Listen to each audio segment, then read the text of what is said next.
Hello student, তোমাদের প্রত্যেককে welcome Ghosh computer একাডেমিতে।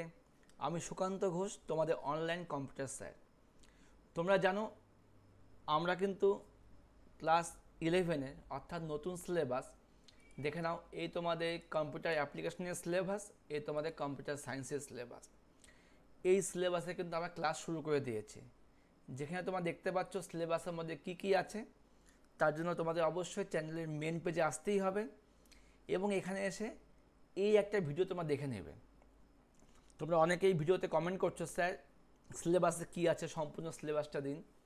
তাদের প্রত্যেককে বলবো ভিডিও স্কিপ করবে না, স্কিপ না করে প্রথম থেকে শোনো, তাহলে অনেকটা ডাউট তোমাদের ক্লিয়ার হয়ে যাবে।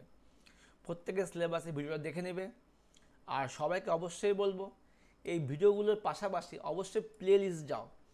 প্লে লিস্টে গেলে তোমাদের কী হবে, যেমন দেখো এই আমাদের যে ইউনিট ওয়ানের নাম কি আছে, কম্পিউটার সিস্টেম এবং অর্গানাইজেশন। তো এই নামে আমার একটা প্লে লিস্ট বানানো আছে, কম্পিউটার সিস্টেম অ্যান্ড অর্গানাইজেশন। দেখতে পাচ্ছ এই প্লে লিস্টে তোমরা কিন্তু হচ্ছে যে কটা চ্যাপ্টার আছে এই ইউনিট ওয়ানের মধ্যে সবগুলো ভিডিও ওখানে পেয়ে যাবে। আবার যদি চাও যে চ্যাপ্টার ওয়াইজ আমাদের ভিডিও লাগবে, যেমন বেসিক কম্পিউটার অর্গানাইজেশন, এটাই ভিডিও তোমরা পেয়ে যাবে বেসিক কম্পিউটারের মধ্যে। এবার এখন যেমন আমরা সফটওয়্যারে ক্লাস করছি, মানে চ্যাপ্টার 2 ক্লাস করছি, এটারও কিন্তু আলাদা আলাদা করে একটা প্লে লিস্ট বানানো আছে। অর্থাৎ বুঝতে পারলে প্রতিটা চ্যাপ্টার ওয়াইজ ইউনিট ওয়াইজ কিন্তু প্লে লিস্ট দেওয়া আছে। আর এগুলো সবকটার প্লে লিস্টের লিঙ্ক ডেসক্রিপশনের মধ্যে পেয়ে যাবে। ঠিক আছে, তো আমরা তো আগের দিন একটা ক্লাস শুরু করেছি চ্যাপ্টার 2 থেকে, আজকে আমাদের দ্বিতীয় ক্লাস। এই হলো আমাদের চ্যাপ্টার 2 প্রথম ক্লাসের লাস্ট ভিডিও, তো এখন দেখতে পাচ্ছ। ঠিক আছে, তো এখন আমরা কিন্তু শুরু করব দ্বিতীয় চ্যাপ্টার অর্থাৎ সফটওয়্যার কনসেপ্টের সেকেন্ড ক্লাস। তো তোমরা জানো আমরা আগের ক্লাসে কিন্তু অবশ্যই দেখে নিয়েছি সফটওয়্যার কী, সফটওয়্যার শ্রেণীবিভাগ কী, তারপরে দেখে নিয়েছিলাম হচ্ছে বিভিন্ন ধরনের ট্রান্সলেটার প্রোগ্রাম, যেমন assembler, compiler, interpreter, linker, loader, এগুলোর সংজ্ঞা, এগুলোর কাজ আমরা কিন্তু এইটুকু দেখে নিয়েছিলাম। তো আমরা লাস্ট দেখেছিলাম হচ্ছে লোকেটার কী, লোকেটার কী অবধি আমাদের লাস্ট হয়েছিল। ঠিক আছে, তো আজকের ক্লাসটা খুবই ইম্পর্টেন্ট, কারণ আজকে আমরা শুরু করবো হচ্ছে অপারেটিং সিস্টেম থেকে শুরু করব। 14 নম্বর প্রশ্ন, চ্যাপ্টার 2 14 নম্বর প্রশ্ন। আর তোমাদেরকে অবশ্যই বলে রাখি এই নোটস কিন্তু খুবই দামি নোটস, আমার জন্য দামি, তোমাদের জন্য নাও হতে পারে, কারণ এগুলোই কিন্তু আমি আমার অফলাইন ছাত্রদেরকে পড়াচ্ছি। আর তোমাদের সুবিধার জন্য আমি কিন্তু এটাই কিন্তু হুবহু শেয়ার করছি অনলাইনে। তাই পিডিএফ চাওয়ার কোনো দরকার নেই, অবশ্যই স্ক্রিনশট নাও, লিখে নাও, যত লিখবে তত বেশি মনে থাকবে। পিডিএফ পেলে তোমরা হচ্ছে জেরক্স করে নেবে, আর পড়া হবে না, লিখলে পরেই পড়া হবে। আরেকটা কথা আমি আগেও বলেছি, তোমাদের যেহেতু এমসিকিউ টাইপ প্রশ্ন আসবে, তাই অবশ্যই ডিটেলসে পড়ো ভালো মার্কস পাওয়ার জন্য। তো তোমার সিলেবাসটা লক্ষ্য করে দেখতে পারবে আমরা কিন্তু আগের দিন সফটওয়্যারের ডেফিনেশন পড়েছি, টাইপস পড়েছি, সিস্টেম সফটওয়্যার কি পড়েছি, এবং translator, assembler, interpreter, compiler, loader, linker এই অবধি দেখে নিয়েছি। তো আজকে আমরা দেখবো হচ্ছে অপারেটিং সিস্টেম দেখবো, এই ডেফিনেশন, ফাংশন, টাইপস এগুলো আমরা দেখে নেবো। ঠিক আছে, দেখে নাও, শুরু করছি আজকের ক্লাসটি। তো প্রথম প্রশ্ন হচ্ছে অপারেটিং সিস্টেম কাকে বলে, উদাহরণ দাও। যে সিস্টেম সফটওয়্যার কম্পিউটারে ব্যবহৃত বিভিন্ন ইলেকট্রনিক যন্ত্রাংশগুলিকে সচল করে এবং তাদের কার্য নিয়ন্ত্রণ, পর্যবেক্ষণ ও তত্ত্বাবধান করার মাধ্যমে অ্যাপ্লিকেশন সফটওয়্যারের চাহিদা পূরণ করে একজন ব্যবহারকারীকে তার চাহিদা মতো ফলাফল পেতে সাহায্য করে, তাকে বলে অপারেটিং সিস্টেম। এর মানে কি, যা তোমরা যারা কম্পিউটার শিখেছো বা কম্পিউটার দেখেছো যে কম্পিউটার কী অন করতে হয়, যখনই কম্পিউটারের সুইচ অন করবে দেখবে একটা লেখা দেখা যায় উইন্ডোজ বলে। তো ওই উইন্ডোজটাই হচ্ছে অপারেটিং সিস্টেম, যে পুরো সিস্টেমটাকে অপারেট করছে। নামটা কি, অপারেটিং, যে চালাবে পুরো সিস্টেমকে। যখন তোমরা মোবাইল সুইচ অফ করো বা মোবাইল অন করো, রিস্টার্ট করো, দেখবে একটা নাম দেখায়, ওই নামটাই কিন্তু হচ্ছে অপারেটিং সিস্টেম। তো আমরা যখন কোনো সফটওয়্যারের প্রবলেম হয় তখন কিন্তু আমরা কিন্তু অপারেটিং সিস্টেমটাকে আবার ইনস্টল করি। তো মোদ্দা কথা, ওএস ওএস সঙ্গে বলা হয় OS, O for operating, S for system. তো অপারেটিং সিস্টেম এমন এক ধরনের সফটওয়্যার যেটা হচ্ছে পুরো কম্পিউটারকে পর্যালোচনা করবে, পর্যবেক্ষণ করবে, চাহিদা মতো ফলাফল পেতে সাহায্য করে, সব কিন্তু ওএস করবে। ঠিক আছে, তো যেমন উদাহরণ কী আছে, MS DOS, Windows 95, Windows 98, 2000, NT, XP, Windows Vista, Windows 7, Unix, Linux ইত্যাদি। তো দেখো এখানে দেখো আমি কিন্তু লাস্ট ভার্সন দিয়েছি উইন্ডোজ 7, কিন্তু বর্তমানে কিন্তু উইন্ডোজ 10 চলছে। ঠিক আছে, এগুলো হলো উইন্ডোজের বিভিন্ন ভার্সনগুলোর নাম। তো এগুলো সবই কিন্তু অপারেটিং সিস্টেমের উদাহরণ। ঠিক আছে, তো এবার দেখে নিই অপারেটিং সিস্টেমের কাজ কী। কাজ তো আমি সংজ্ঞার মধ্যে বলেই ফেললাম, এক্সট্রা করে কাজ দেখে নাও। অপারেটিং কম্পিউটার এবং কম্পিউটার ব্যবহারকারীর মধ্যে যোগসূত্র স্থাপন করে অপারেটিং সিস্টেম। নাম্বার 2 দেখে নিই ইনপুট ও আউটপুট ডিভাইসের মধ্যে ডিভাইসগুলোকে নিয়ন্ত্রণ করে। কোনটার কাজ কি হবে, কি করে তুমি কিবোর্ডে কাজ করবে, কি করে মাউসে কাজ করবে, সব নিয়ন্ত্রণ করছে অপারেটিং সিস্টেম। কম্পিউটারে মেমোরিকে পরিচালনা করে, মেমোরি কোথায় কি সেভ হবে, কীভাবে মেমোরি কতখানি জায়গা লাগবে, সব পুরোটাকে চালাচ্ছে কে অপারেটিং সিস্টেম। নাম্বার ডি কম্পিউটারের সমস্ত কাজকর্মকে অগ্রাধিকারের ভিত্তিতে নিয়ন্ত্রণ করে। কোন কাজটা আগে হবে, কোন কাজটা পরে হবে, এ সবই কিন্তু নিয়ন্ত্রণ করছে কিন্তু অপারেটিং সিস্টেম। এবার দেবো 16 নম্বর প্রশ্ন, অপারেটিং সিস্টেম কত প্রকার কী কী? খুব ইম্পর্টেন্ট প্রশ্ন। 5 প্রকার। কী কী আছে? Single user operating system, multi user operating system, multi programming operating system, multi processing operating system, time sharing operating system. তাহলে কী হলো?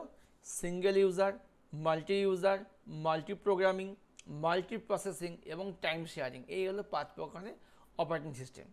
তো এখন আমাদের জানতে হবে এদের কাজটা কী। নাম তো আমি বলে দিলাম, স্যার নাম বলে দিচ্ছি, এবার কাজ জানতে হবে আমাদেরকে। দেখে নাও, বিভিন্ন পরের প্রশ্ন আমাদের দেওয়া আছে, বিভিন্ন প্রকার অপারেটিং সিস্টেমগুলি কাজ লেখো। তো প্রথমটা কী নাম আছে? Single user. কী হবে? সিঙ্গেল ইউজার মানে একজন লোক বসে কাজ করতে পারবে। ঠিক আছে, আর মাল্টি ইউজার মানে কি? অনেকগুলো লোক বসে কাজ করতে পারবে। ঠিক আছে, মাল্টি প্রোগ্রাম মানে অনেকগুলো প্রোগ্রাম একসঙ্গে চলবে। মাল্টি প্রসেসিং মানে অনেকগুলো কাজ একসঙ্গে চলবে। লাস্ট কি টাইম শেয়ারিং মানে সময় ভাগ করে করে কাজগুলো করতে পারবে তোমরা। ঠিক আছে, দেখে নাও কী লিখিয়েছি আমি।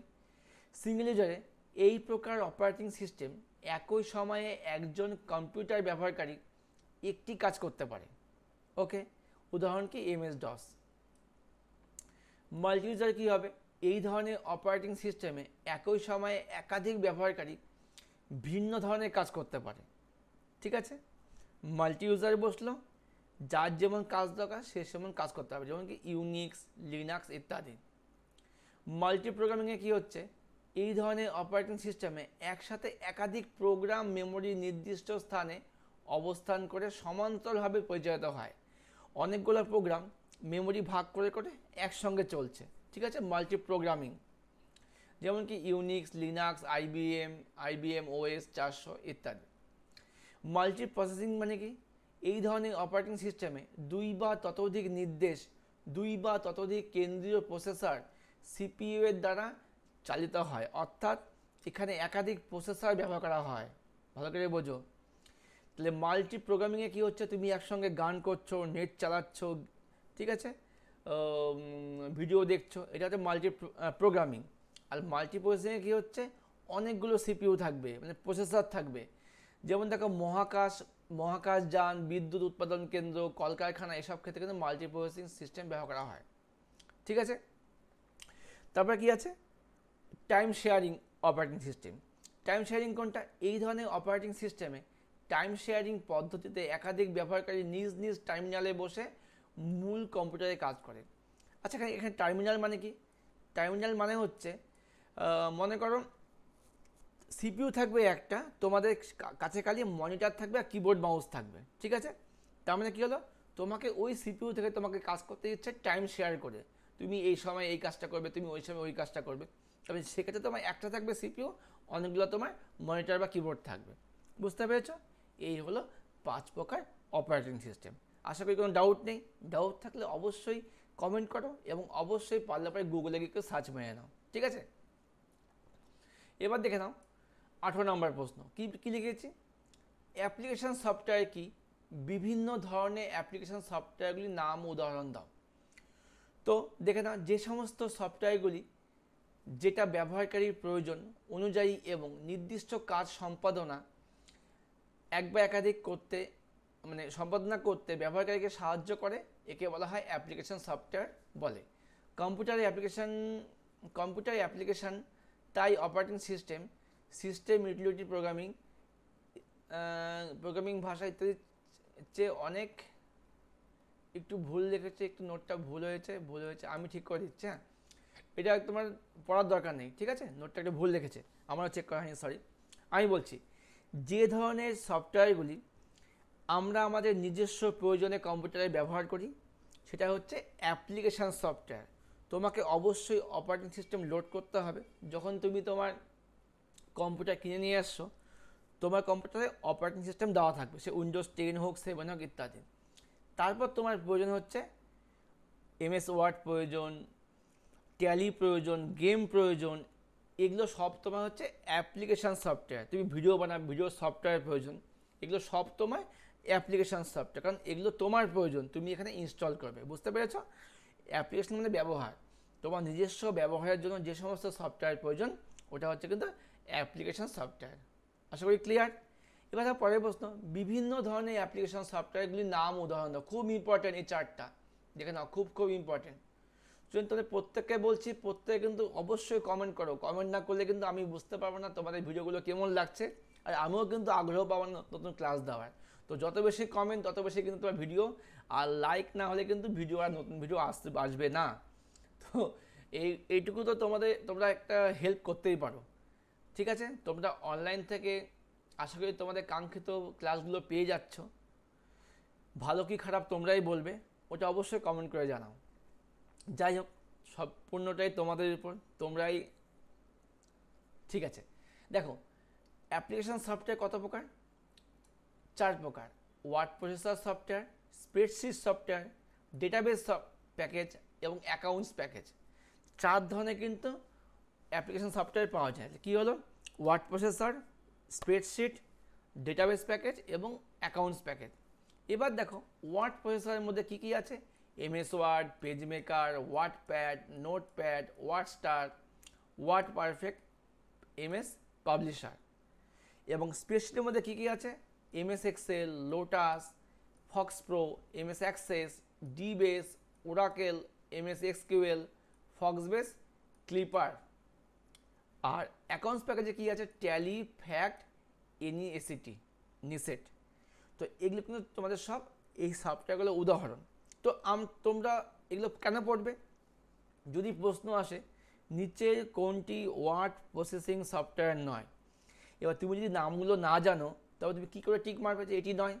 তোমাকে তো নাম দিল MS Word, PageMaker, WordPad, আর দিল ট্যালি। অবশ্যই ট্যালি তোমার দাগাবে, এটা ওয়ার্ড প্রসেসিং সফটওয়্যার নয়। ট্যালি কিন্তু অ্যাকাউন্ট প্যাকেজ সফটওয়্যার। এই ধরনের কিন্তু প্রশ্ন তোমাদের আসতে পারে, ঠিক আছে? তো এই হলো ব্যাপার। তো এবার আমরা দেখো এবার তোমার সিলেবাসটা খেয়াল করে দেখো, আমরা কিন্তু অপারেটিং সিস্টেম পার্টটা দেখে নিলাম, এই ভাগগুলো দেখে নিলাম, অ্যাপ্লিকেশান সফটওয়্যারও দেখে নিলাম, এক্সাম্পলও দেখে নিলাম। এবারে আমাদের একটু বাকি আছে utility software, concept of GUI, সিইউআই with example of Linux. তো স্টুডেন্ট, আজকের ক্লাসটা আমরা এখানেই শেষ করি। ক্লাস বেশি লেন্দি করার দরকার নেই, তোমাদেরও নাহলে বুঝতে সমস্যা হবে, পড়তে অসুবিধা হবে। অনলাইনে সমস্ত ভিডিও তোমাদের দেওয়া থাকছে, তোমরা অবশ্যই ভিডিওগুলো ডাউনলোড করে রাখো এবং বারবার দেখো। কোথাও বুঝতে না পারলে অবশ্যই কমেন্ট করো। আর অবশ্যই বলবো, আমি যেগুলো বলেছি অবশ্যই খাতায় নোট ডাউন করো। যত বেশি নোট ডাউন করবে তোমাদের মধ্যে প্র্যাকটিস হবে। জেরক্স করে প্রিন্ট আউট নিয়ে স্টুডেন্ট পড়াশোনা খুব একটা ভালো হয় না, আমার দেখা। যাই হোক, পুরোপুরি তোমাদের ব্যাপার, আমি তোমাদের সাহায্য করছি, সাহায্য করব। দেখা হচ্ছে পরবর্তী ক্লাসে। ভালো থেকো, সুস্থ থেকো, বন্ধুদেরকে শেয়ার করো। ওকে।